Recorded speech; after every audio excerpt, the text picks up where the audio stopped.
Bon matin, Acts 21. Vous allez bien? Good. Content d'être avec vous encore une fois ce mois-ci. Je suis heureux d'être avec moi. Oui, je suis heureux d'être avec moi.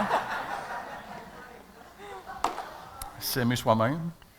Je suis heureux d'être avec moi-même. J'ai apporté des coffrets d'enseignement. Ils seront sur une table en arrière s'il y en a qui sont intéressés à se les procurer. Il y a plusieurs thématiques, dont celui-ci sur comment traverser les épreuves. Des fois, on a des épreuves dans la vie, même quand on est croyant, on peut avoir des épreuves. Alors, il y a plusieurs enseignements, plusieurs thématiques. Et non, ce n'est pas une cassette, c'est une clé USB. Ce matin, j'aimerais vous parler d'étiquette. Une étiquette, c'est très, très, très utile pour décrire et clarifier. Ça nous dit ce que la chose est. Mais je ne sais pas si vous avez remarqué, mais parfois, il y a plus de confusion que d'autres choses. Je vais vous donner des exemples. Première étiquette.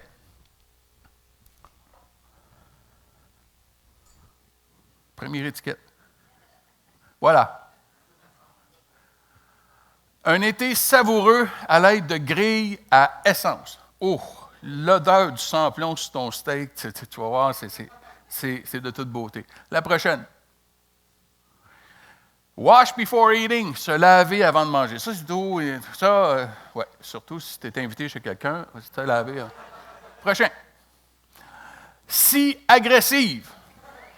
Alors, moi, parle-moi pas d'une scie pacifique quand tu arrives devant le 2x4. Là. Non. Moi, j'en veux une agressive. Prochain. Meilleur avant le 30 février. Après un petit peu plus de temps, celle-là, hein? Oui, OK. 30. Oui, février, 30. OK, il y en a, vous allez la comprendre en arrivant chez vous, là. La dernière. Rona. Moi, c'est ce qui m'intéresse, des projets de rénovation Rona, full service. Regardez en bas. Recevez des mises à jour par SMS sur votre enlèvement. Oh! Moi, je me suis inscrit. Donne-moi 15 minutes, OK? 15 minutes. Oh, Jésus, je te demande pardon pour tout ce que j'ai fait, tout ce que je n'ai pas pensé. Ça amène plus de confusion. C'est une chose d'apposer une étiquette sur un objet, mais c'est autre chose quand on l'applique à un être humain. Pourquoi on fait ça? Pourquoi on met des étiquettes aux gens? Bien, souvent, c'est pour éviter la complexité de l'être humain puis de simplifier nos différences. On aime classifier pour avoir le sentiment de comprendre l'autre. Alors, j'y mets une étiquette. Ça peut être une étiquette raciale, une étiquette culturelle, ça peut être une étiquette religieuse, linguistique, une étiquette politique, ça peut être une position sociale, où est la personne dans la société. Ça peut même être une habitude alimentaire. C'est un vegan. C'est un vegan. Et là, tout de suite, on vient de mettre la personne dans une étiquette, on vient de la mettre dans une boîte. Mais souvent, ces étiquettes-là peuvent être encore plus personnelles et douloureuses parce qu'elles nous mettent dans une boîte qui est une description incomplète de qui je suis. Souvent, l'étiquette, elle va être apposée en lien avec une faiblesse, avec une blessure, avec une différence ou une défaillance, une expérience qui a été différente des autres. L'apôtre Thomas a vécu cela, a vécu ce concept alors qu'on lui a imposé une étiquette. Et non seulement est-ce qu'on lui a posé une étiquette, c'est même devenu une expression. Faire son Thomas. Et la définition de faire son Thomas, c'est signifie ne croire que ce que l'on voit et bien sûr ne pas avoir confiance en quelqu'un. Peux-tu t'imaginer que par ton étiquette, que par tes défaillances, que par tes faiblesses, une expression va prendre naissance? Fais pas ta Carole, fais pas ta Louise, fais pas ton Roger, fais pas ton... Et Thomas, avec son étiquette, développe une expression sur le doute. Peut-être que toi-même, tu as certains doutes ce matin. Mais peut-être pire que ça, peut-être qu'on t'a donné une étiquette dans ta famille, dans ton travail. Un terme qu'on a utilisé pour te discriminer. Un terme qu'on a utilisé envers toi pour se moquer de toi, pour t'écraser, pour te blesser. Une étiquette de rejet. d'abaissement, voire même une étiquette pour te dégrader.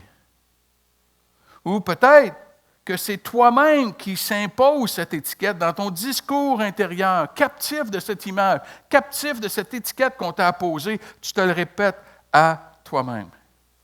Mais au travers le témoignage de Thomas, j'aimerais t'aider à comprendre d'où viennent nos étiquettes, avoir l'humilité de ne pas mettre des étiquettes aux gens et de voir comment Jésus est venu enlever l'étiquette de Thomas et comment il veut enlever mes étiquettes et rétablir ma vraie identité en lui. La première chose qu'on voit dans Jean, chapitre 20, les versets 24 et suivants, 24 et 25, c'est qu'on se rend compte d'où vient l'étiquette pour Thomas. Versets 24 et 25, ça dit « Thomas, appelé Didyme, l'un des 12, n'était pas avec eux lorsque Jésus vint. Les autres disciples lui dirent donc, « Nous avons vu le Seigneur. » Mais il leur dit, « Si je ne vois pas dans ses mains la marque des clous, si je ne mets mon doigt à la place des clous, et si je ne mets ma main dans son côté, je ne croirai point. » C'est important de se souvenir que, comme c'est marqué ici, qui est Thomas? Thomas est un des 12. Même plus que ça, dans Jean 11, le verset 16, on lit « Sur ce, Thomas, appelé Didyme, c'est encore notre même Thomas, dit aux autres disciples, « Allons-nous aussi afin de mourir avec lui. » Thomas était un disciple engagé, fidèle, prêt même à mourir pour Jésus, de mourir avec Jésus. Mais au jour de la résurrection, alors que Jésus apparaît à tous les disciples, Thomas n'est pas là. Il n'est pas là, Thomas. Ce n'est pas de la mauvaise volonté de sa part. Il n'est juste pas là. Il n'est pas présent. Et il ne peut donc pas partager la même expérience que les autres disciples ont vécue. Il n'est pas là. Il ne l'a pas vécu. Et la question qu'on peut se poser, mais pourquoi il n'est pas là? On ne le sait pas. On ne le sait pas. Mais il n'est juste pas là. Et parfois, on peut se poser la même question quand je suis envahi par mes étiquettes, quand je suis envahi par mes blessures, quand je suis envahi par mes traumatismes, quand je suis envahi par mes combats, mon histoire de vie, quand je pense à tout ce poids sur mes épaules. C'est possible que moi aussi, je tombe dans le « pourquoi ». Pourquoi moi j'ai vécu ça? Pourquoi que j'ai eu cette enfance-là? Pourquoi que j'ai eu ces parents-là? Pourquoi que j'ai eu ce contexte-là? Pourquoi? Et j'aimerais te suggérer que tu ne trouveras pas la réponse du pourquoi. Ah, tu vas trouver des explications, mais le vrai pourquoi, tu ne le trouveras pas. Et la clé, c'est de réaliser que nous n'avons pas tous le même parcours. La clé, c'est de réaliser qu'en Jésus, on a tous la même ligne d'arrivée, le même fil d'arrivée pour chacun de nous. Amen? En Jésus, on a tous le même fil d'arrivée. Mais on n'a pas toutes la même case départ dans la vie. On n'a pas toutes la même case départ. Pour certains, ta case départ a été douloureuse. Elle a été difficile. Elle a été souffrante. Peut-être tu as grandi au milieu d'une famille dysfonctionnelle, au milieu de l'abus, de la négligence, des traumatismes, d'une pauvreté, pas juste financière, mais une pauvreté spirituelle, une pauvreté émotionnelle. Peut-être tu as grandi dans un milieu où tu as été vulnérable, d'une instabilité, une atmosphère anxiogène, dangereuse, que tu étais en mode survie toute ton enfance. Et dans tout ce climat, on t'a posé une étiquette, ou tu t'es trouvé une étiquette, de la honte, et l'étiquette qui te garde ancré dans la honte quand tu demandes le pourquoi. Le pourquoi moi. Tu vois, enfant, on est incapable de remettre la responsabilité sur nos parents et les adultes autour de nous, parce qu'on est des enfants. Donc, l'enfant va se dire ceci. Ouais, ma mère, elle ne l'a vraiment pas. L'enfant n'est pas capable de se dire ça. L'enfant n'est pas capable de se dire, ouais, mon père, L'enfant n'est pas capable de se dire ça. Alors, l'enfant va dire quoi? Il y a quelque chose en moi qui est fondamentalement pas correct. Regarde les réactions que je produis autour de moi. Quoi? Si c'est Jésus, tu peux y répondre. Parle, ton serviteur, écoute. Tu vois, l'enfant n'est pas capable de dire les parents ils ont des erreurs, les parents ils ont des fautes. L'enfant n'est pas capable de faire ça. Et que l'enfant se dit, il y a quelque chose de fondamentalement pas correct avec moi. Ça doit être de ma faute. Et c'est là qu'on va tomber dans la honte. Tu vois, il y a une différence entre la culpabilité et la honte. La culpabilité, c'est que j'ai commis une erreur. Et la Bible est claire, on est tous coupables. On a tous ont péché, ils sont privés de la gloire de Dieu. On a tous commis des erreurs. La honte, ce n'est pas que j'ai commis des erreurs, c'est que je suis une erreur. Et ça, la Bible est catégorique que c'est faux. C'est complètement faux. Et c'est à partir de cette étiquette de honte, bien souvent, que je vais tout interpréter la vie autour de moi après. Alors, quand je n'ai pas la réponse au pourquoi, la vraie question devient comment. Comment vivre, comment avancer, comment retrouver mon identité, comment entrer dans le processus de restauration de ma vraie identité, ne l'ayant pas eue quand j'étais enfant. Et pour certains, c'est difficile d'y croire. Tu doutes même que c'est possible que tu te sortes de toute ton histoire. Mais ne laisse jamais une étiquette déterminer ta valeur. Ne laisse jamais une étiquette déterminer ta valeur. Parce que la réalité est, la Bible dit que tu es une création merveilleuse. Tu es une créature merveilleuse. Et David, quand il l'écrit, c'est écrit par un homme en passant, messieurs, amen. Quand David dit, je reconnais que je suis un être, une créature merveilleuse, et il dit, tout mon être, toute mon âme le reconnaît. C'est tellement ancré en moi qui je suis. Je ne suis pas une erreur. Ah, je fais des erreurs. Ah, ça, il n'y a pas de question. Mais je ne suis pas une erreur. Je suis quelqu'un qui a une valeur fondamentale parce que j'ai été créé par Dieu. Regarde ton voisin et dis, t'es béni ce matin, tu es à côté d'une créature merveilleuse. Dis-le, vas-y. Vas-y, dis-le.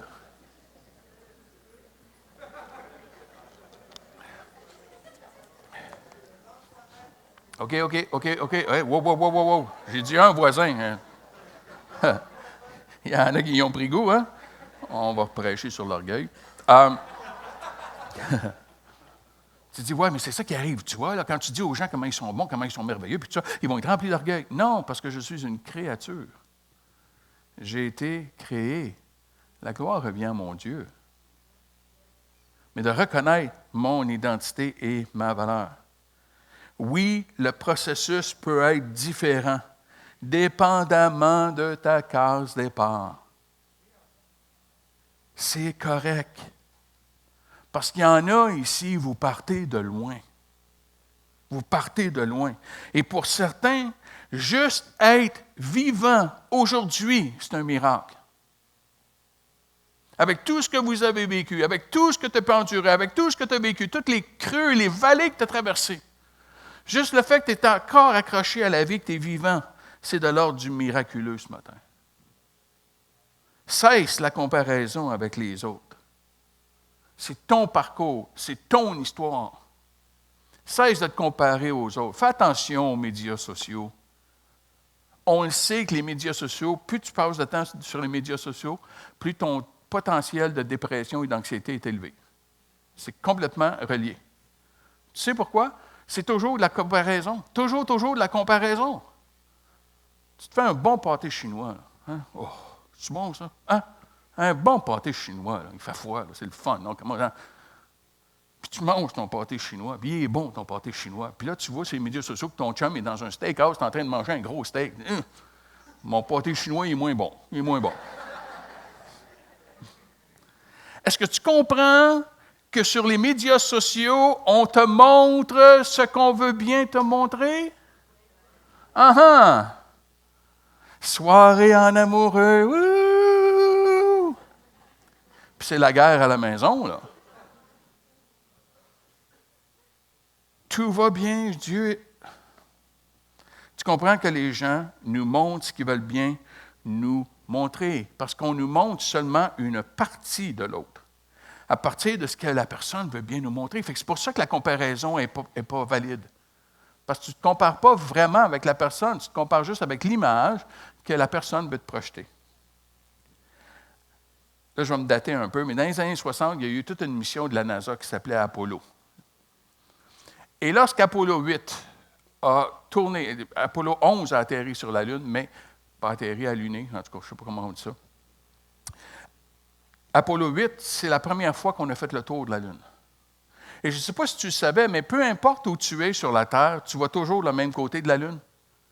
La Lune, elle ne tourne pas, elle est stable, elle tourne autour de la Terre.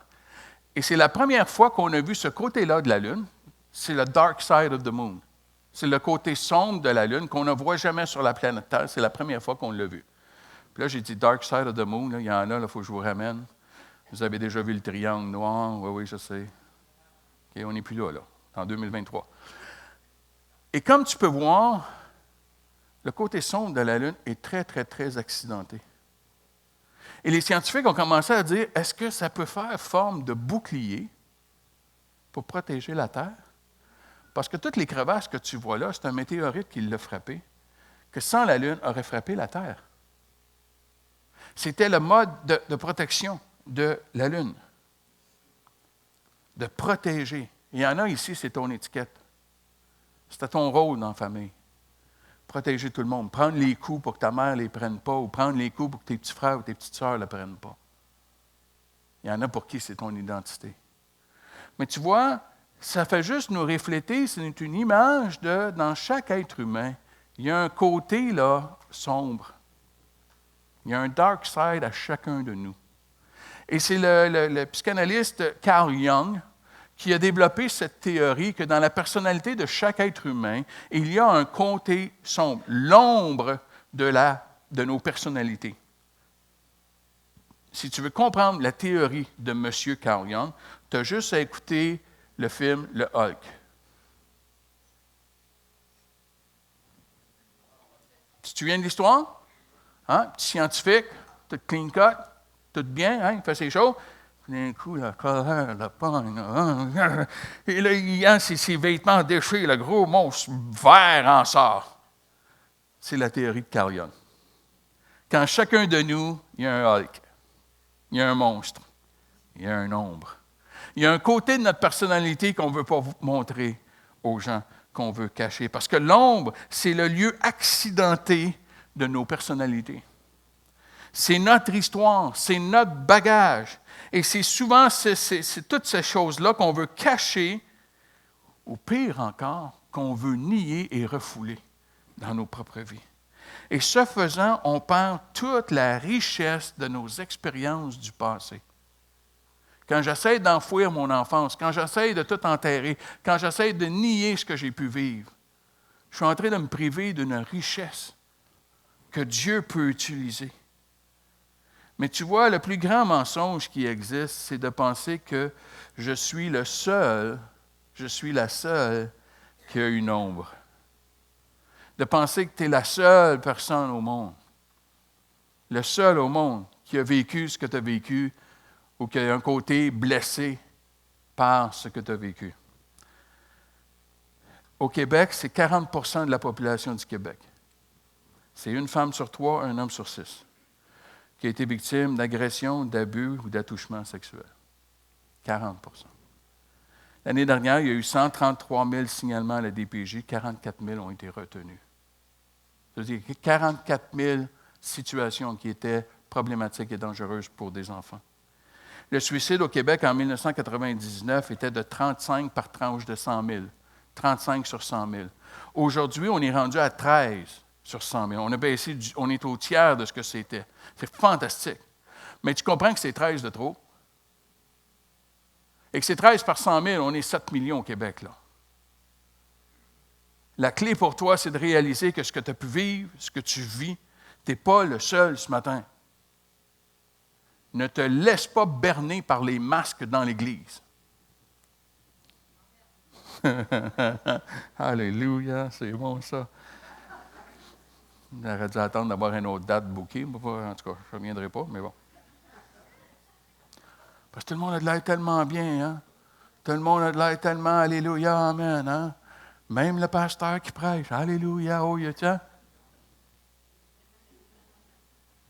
Non.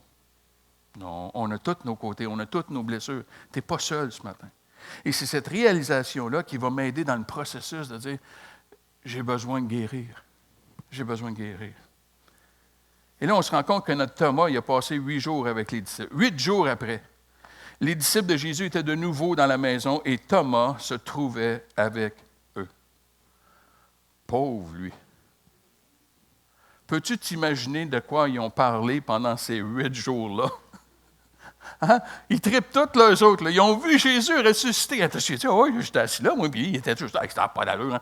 Mon Thomas, il est là. Il ne peut pas s'identifier, il ne l'a pas vécu. Je me demande qu'est-ce qui étaient ses sentiments. Les entendre parler de tout ce qu'ils avaient vécu, la bénédiction, ils ont vu Jésus ressusciter. Moi, je ne l'ai pas vu. Mais des fois, je peux m'imaginer ce qu'il a pu ressentir quand des fois, je regarde d'autres personnes qui semblent être bénies quand moi, je ne le suis pas. Des gens qui n'arrivent pas à avoir un enfant puis qui voient l'annonce d'une grossesse et l'annonce d'une naissance, la douleur que ça fait. La personne qui est célibataire, qui est seule, pas par choix, qui voit encore une annonce de mariage, qui voit encore des choses de couple.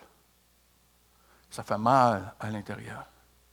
Et je me suis demandé si Thomas ne vivait pas cette douleur-là lui-même dans son cœur. Mais au moins, ça démontre une persévérance et une résilience de sa part. Il est encore avec eux autres, il est encore là. Et pour certains ici, avec tout ce que tu as vécu dans l'Église, avec tout ce que tu as vécu dans ta vie chrétienne, avec toutes les épreuves, les vallées, les sommets, les bas et les hauts, tu es encore ici ce matin. Tu t'accroches. Tu t'accroches. Je ne peux pas l'abandonner. Il faut que je m'accroche. Thomas, il est comme ça, il est résilient, il s'accroche. Mais moi, ce qui me frappe, c'est l'amour des disciples pour Thomas. Les disciples ont gardé Thomas avec eux. Ils ne l'ont pas considéré comme disqualifié. Ils ne l'ont pas classifié comme étant, il y a tellement un manque de foi. C'est pas un vrai. C'est pas un vrai chrétien. C'est pas un vrai croyant, gars, il est rempli de doutes. Non, les disciples, c'est pas ça qu'ils font. Eux qui, quelque temps auparavant, avant le décès de Jésus, ils s'astinaient pour savoir c'était qui le plus grand. Là. Ça jouait du coude un petit peu, les gars. Là. Hein? Puis là, Jésus leur a montré c'était quoi être un vrai serviteur. Mais tu vois, ils ont eu l'humilité d'admettre qu'eux aussi avaient douté avant de vivre l'expérience avec Jésus. Tu vois, ils ont réalisé qu'eux aussi avaient eu des doutes, tout comme Thomas, c'est juste qu'eux ont eu une expérience que Thomas n'a pas eue. Ils ont eu l'humilité de dire, « Oui, je me souviens, moi aussi, hein, j'étais comme Thomas. » Ils pouvaient donc s'identifier aux souffrances de Thomas. Ils avaient déjà compris ce que saint Augustin était pour écrire des années plus tard, que l'Église est appelée à être un hôpital spirituel pour les pécheurs et non pas un musée pour les saints. C'est ça l'Église. Quand quelqu'un défaillit, quand quelqu'un faiblit, quand quelqu'un a de la misère à se relever, quand quelqu'un est accablé, c'est pas là qu'on s'en débarrasse puis on s'en disqualifie. Non, les disciples nous enseignent un autre principe. De soutenir, de relever. Ils ont eu assez d'amour pour garder Thomas avec eux. Est-ce que tu peux t'identifier aux souffrances des autres? Ah, tu n'as peut-être pas vécu ce que les autres ont vécu, c'est vrai. Tu n'as peut-être pas vécu la même chose. Mais est-ce que tu fais l'effort, des fois, juste de comprendre? Juste l'effort de connaître le parcours de la personne. D'où est-ce que la personne elle vient? Puis te rendre compte qu'il y en a, c'est des miracles sur 2 pattes juste parce que le fait qu'ils sont vivants. De prendre le temps de connaître l'histoire de l'autre. Peux-tu t'identifier aux souffrances? Robin Williams a dit ceci, qu'il y a eu une fin tragique. Ce sont les personnes qui ont souffert qui font de leur mieux pour rendre les autres heureux. Parce qu'ils savent sur ce que signifie se sentir mal et ils ne veulent pas que quelqu'un d'autre se sente ainsi. Parce qu'ils ont compris la souffrance de l'autre.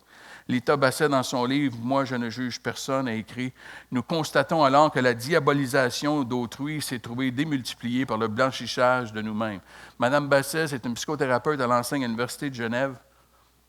Et ce qu'elle est en train de dire, c'est que j'arrête de voir le mal, de diaboliser l'autre.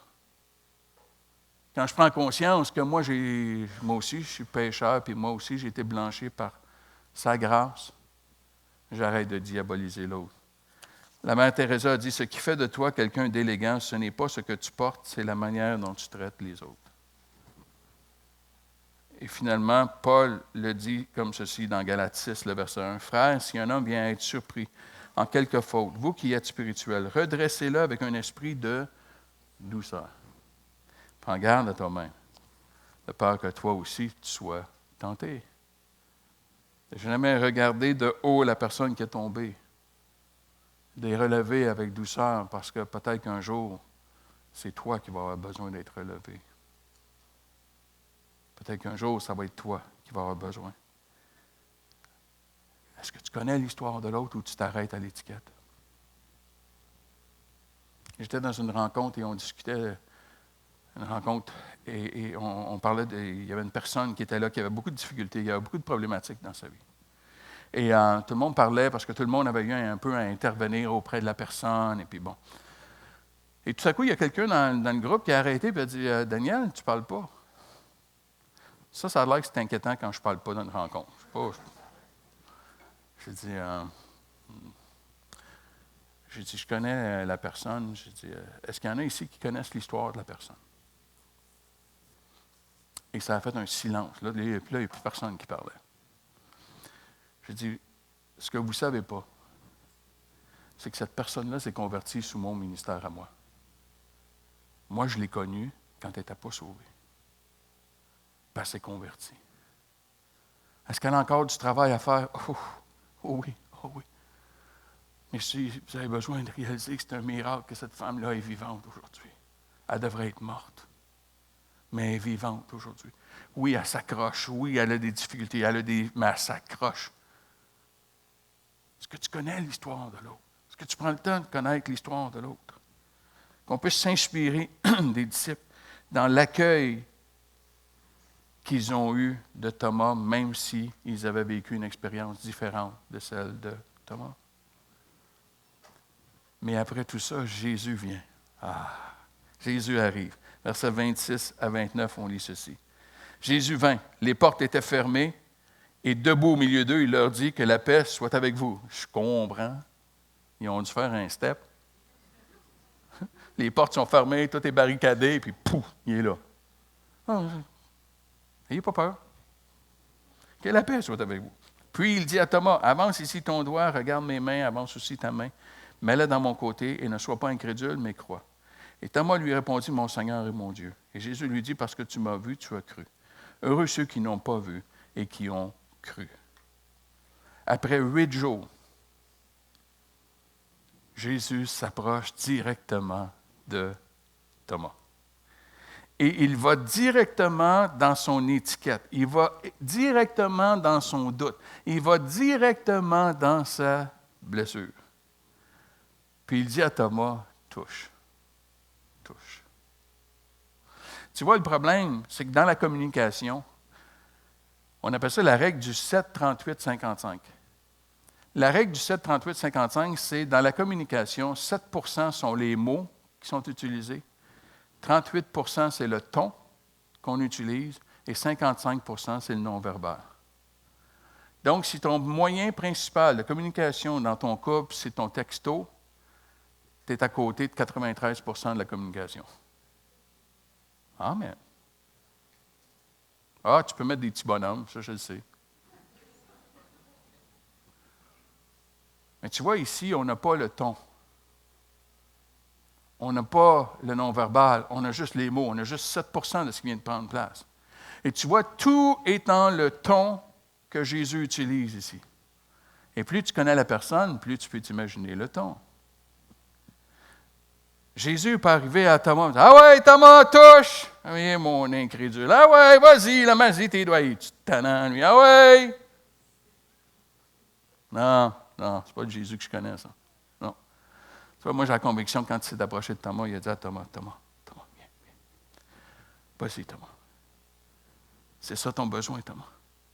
C'est ça ton besoin, hein? Viens. Touche. Mets ta main. Viens, Thomas. Je comprends ton besoin. Je comprends ton doute. Je comprends que c'est difficile. Viens, Thomas. Qu'est-ce que je peux faire pour que tu crois, Thomas? Viens, Thomas. Viens toucher. Viens mettre ton doigt. Viens. Viens mettre ta main. Viens, Thomas. Tu sais que ce n'est pas dit que Thomas l'a fait. Hein? Mais Jésus est venu directement aux besoins de Thomas. Et c'est ce que Jésus veut faire avec toi. Il va aller directement à ton besoin. Il veut aller directement à la source de ta blessure. Parce qu'il est venu pour guérir les cœurs brisés. Il veut aller directement à la source de ta blessure. Dan Allender, qui a écrit le livre « L'enfance déchirée », sur le processus de guérison d'un enfant qui était abusé sexuellement, étant lui-même une victime d'abus sexuels, va dire que la première étape dans la guérison, c'est d'admettre honnêtement ce que j'ai vécu. C'est de regarder avec honnêteté, avec franchise, même si c'est douloureux, ce que j'ai vraiment vécu. C'est pour ça que Jésus veut aller directement dans ta blessure. Pas pour te faire mal, mais pour te guérir. Pour te guérir. Tu vois, c'est pas de nier ou de rejeter nos enfances ou nos vies passées. C'est trop riche. C'est trop riche comme expérience. C'est trop riche comme leçon qu'on peut retirer de ce qu'on a vécu. Il ne faut pas gaspiller ça. Mais il y a un processus de guérison quand ça nous dit que tout concourt au bien de celui qui aime Dieu. Ah, j'aimerais tellement ça te dire que c'est instantané. Paf! Non, non. C'est pas comme ça que ça fonctionne. C'est les éléments, des fois, qui sont difficiles dans nos vies. Puis que Dieu vient mettre ensemble pour faire émerger quelque chose de bon dans nos vies. Tu sais, manger un bol de farine, là, c'est pas très bon. Manger des œufs crus, c'est pas très bon. Une bouchée de beurre, pas très bon. Un bol de sucre, pas très bon. Mais mélange-moi tout ça, là. Puis mets ça au four. Il va en sortir un gâteau. Et ça, c'est bon. Tes expériences individuelles sont néfastes, sont négatives, ne sont pas bonnes.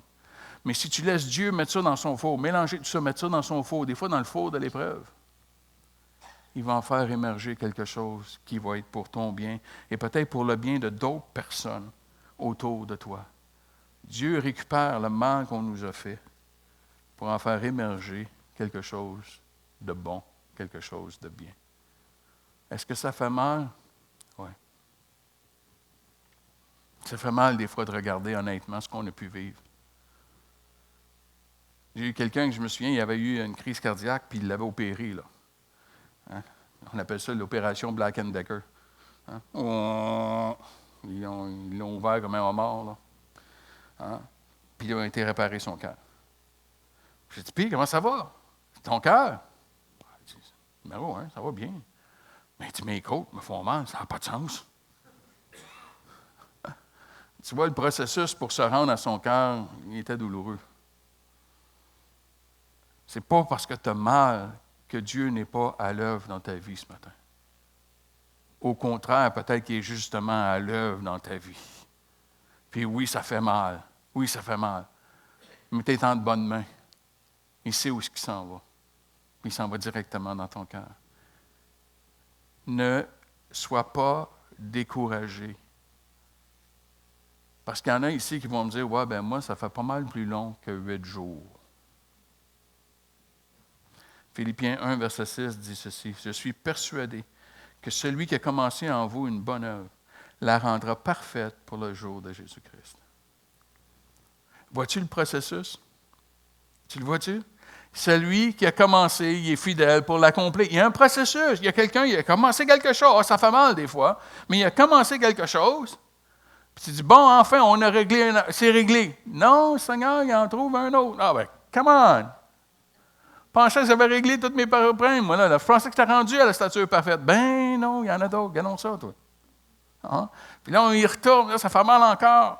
Parce que celui qui a commencé une bonne œuvre, il est fidèle pour la terminer. Dieu a commencé en toi. Si tu as invité Jésus dans ta vie, le processus est déjà commencé. Tu dis, ouais, mais moi, je n'ai pas invité Jésus dans ma vie. Le processus est déjà commencé. Parce qu'il a commencé à te rendre curieux, à ressentir ta soif, à ressentir ton mal-être, à ressentir qu'il doit y avoir quelque chose de plus dans la vie que juste ce qu'on est en train de faire. Il a déjà commencé son œuvre en toi. Tu vois, tu es comme une sculpture. On a demandé à Michel-Ange, comment tu choisis un bloc de marbre pour faire tes sculptures? Et Michel-Ange a dit, je ne choisis pas le bloc. Il dit, je regarde le bloc, puis il dit, je vois la statue qui se cache dedans. Et mon travail, c'est juste d'enlever les excédents pour que la statue puisse émerger. Parce que je vois le chef-d'œuvre. Il est là, le chef-d'œuvre, je le vois. Puis moi, je vais juste enlever. Alléluia. Comprends-tu l'œuvre de Dieu dans ta vie ce matin? Dieu voit le chef-d'œuvre qui est en toi. Il est juste en train d'enlever des excédents. Hein? Puis si tu es marié, tu le sais qu'il fait de l'overtime.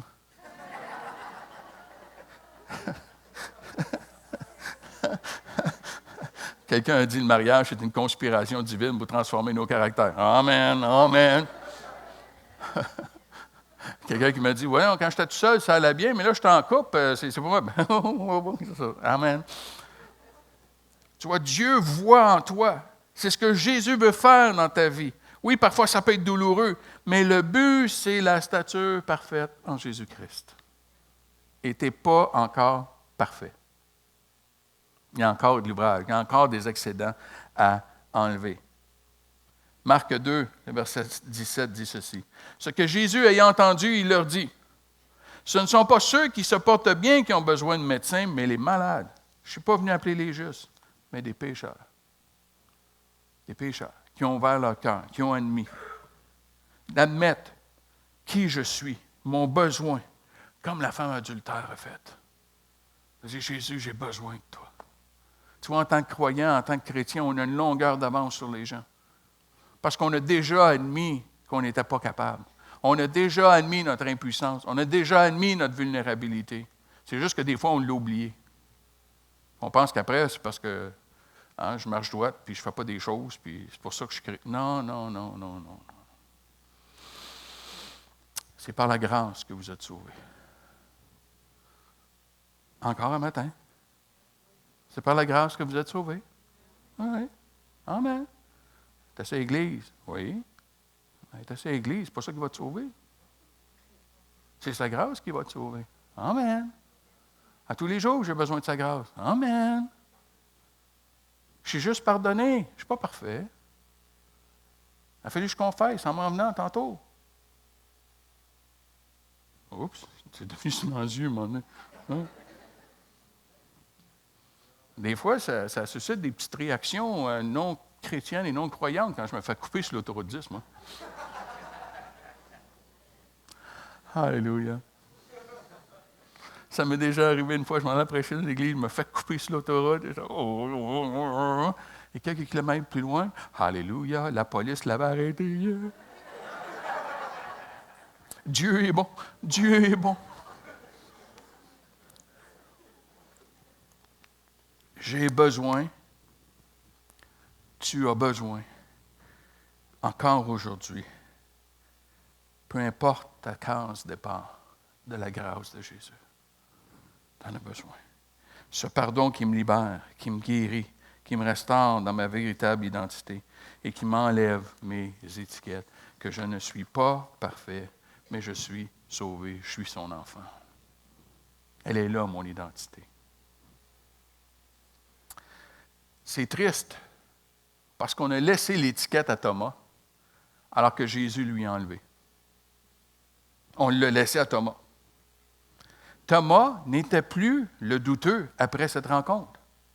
Dans le livre des Actes, au chapitre 1, verset 13, ça dit « Quand ils furent entrés, ils montèrent dans la chambre haute, où ils se tenaient d'ordinaire. C'était Pierre, Jean, Jacques, André, Philippe et... »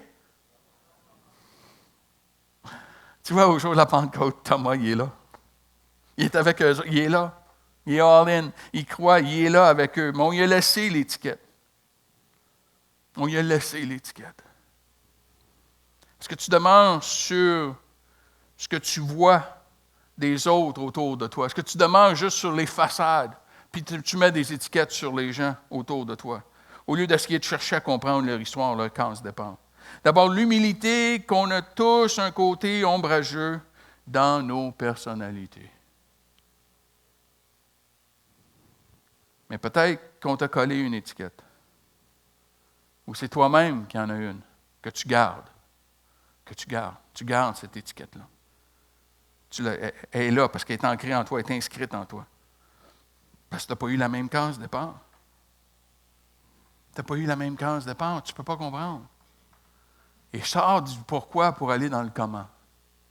Il y a plusieurs années de cela, j'avais demandé à des hommes de partager sur ce que ça voulait dire d'être un père. Pour la fête des pères, alors il y avait 3 témoignages, 15 minutes chacun. La réunion était faite. Et je me souviens, il y a un frère qui, parce que moi j'étais le pasteur, puis je t'aimais, puis pendant 13 minutes, il parlait de son meilleur ami. Mon meilleur ami, mon meilleur ami, mon meilleur ami, mon meilleur ami, mon meilleur ami. Je t'ai demandé de parler des pères. 13 minutes. 13 minutes. Après 13 minutes, il dit, et telle date, mon père est décédé. Puis il dit, ce jour-là, j'ai perdu mon meilleur ami. Son meilleur ami, c'était son père. Il parlait de son père. C'était son meilleur ami. Et ce qui m'a complètement estomaqué, ce qui m'a complètement frappé et assommé, c'est que pendant les 13 minutes, je n'ai même pas eu l'idée que peut-être qu'il parle de son père.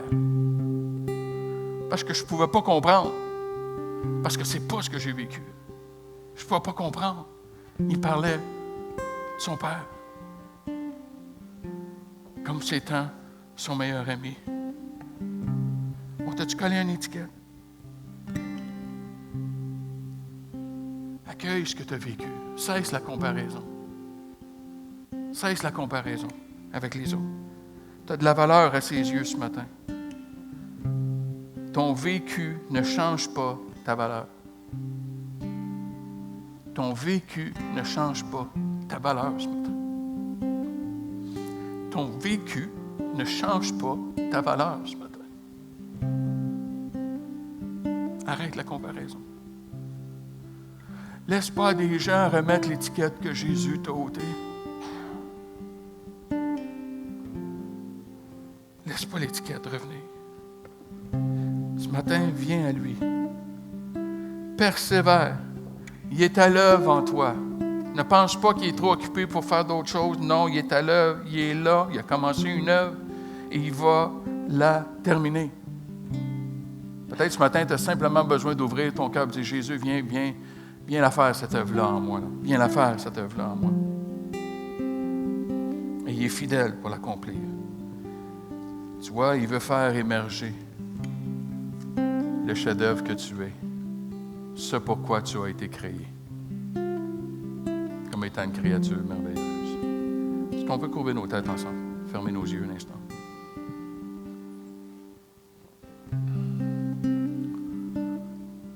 Tu es ici ce matin puis on t'a collé des étiquettes. Peut-être c'est racial, peut-être c'est culturel.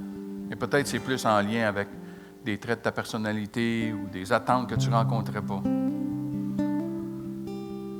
Peut-être c'est des étiquettes que toi-même tu as dans ton discours intérieur. J'aimerais vraiment prier pour toi ce matin. Et si c'est ton cas ce matin, j'aimerais juste que tu te lèves là où tu es. Juste de te lever à ta place. Je ne te ferai pas venir en avant, tu n'as pas à t'inquiéter. Mais juste de te lever là où tu es. Et on m'a collé des étiquettes. C'est encore douloureux. Et juste de te lever là où tu es. Je veux juste attendre parce que je sais que c'est douloureux pour certaines personnes. Dire, wow, c'est vraiment ce qu'on m'a fait. C'est vraiment la façon qu'on m'a traité. Peut-être traité de toutes sortes de noms. Peut-être été abaissé. T'étais une bonne à rien. T'étais un bon à rien. Tu ne feras jamais rien de bon dans ta vie. On t'a collé une étiquette, puis c'est difficile pour toi de t'en sortir de cette étiquette-là. Ça vient teinter toute ta vie. Tu as l'impression qu'il y a quelque chose qui est défectueux en toi. J'aimerais vraiment prier pour toi ce matin. Juste de te lever là où tu es.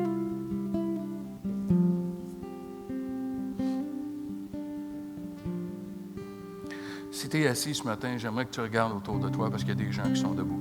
Juste que tu lèves la tête, regarde autour. Puis j'aimerais qu'on puisse faire ce que les disciples ont fait. Qu'on puisse se lever de nos places puis d'aller entourer les personnes qui sont là. Juste mettre ta main sur l'épaule.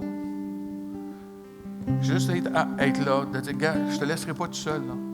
Je ne te laisserai pas tout seul. Oui, mais qu'est-ce que je vais prier? Inquiète-toi pas, je vais prier moi. Juste mettre ta main, juste pour que la personne se rende compte qu'elle n'est pas tout seul.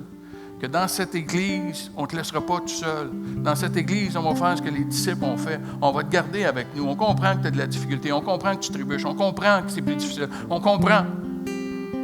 Parce que tu as une case départ. Tu pars de loin. On veut juste que tu saches qu'on te garde avec nous parce qu'on est tous dans le même bateau. Père, je te prie pour chaque personne qui se sont levées ce matin. Je te prie que tu viennes les toucher maintenant. Qu'alors qu'ils ressentent des mains sur leurs épaules, qu'ils ressentent ta main sur leur cœur.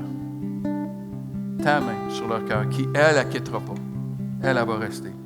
Parce que celui qui a commencé une bonne œuvre en nous, il est fidèle pour l'accomplir. Viens guérir, viens enlever les étiquettes, je te prie. Viens restaurer nos vraies identités. Que tu puisses être glorifié dans nos vies.